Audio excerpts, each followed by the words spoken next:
Hello friends, Tanya here for Trinity Stamps, doing a product close-up video for the Sunset on the Sea foil and cut die set.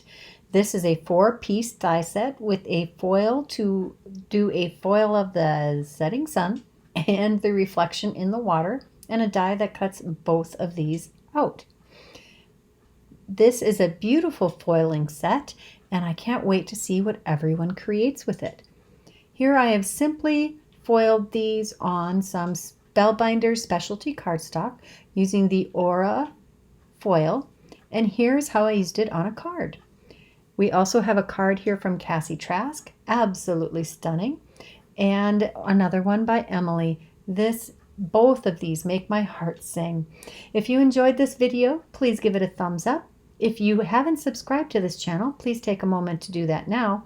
And if you're interested in the product I featured here, check that description box below. Until next time, bye-bye.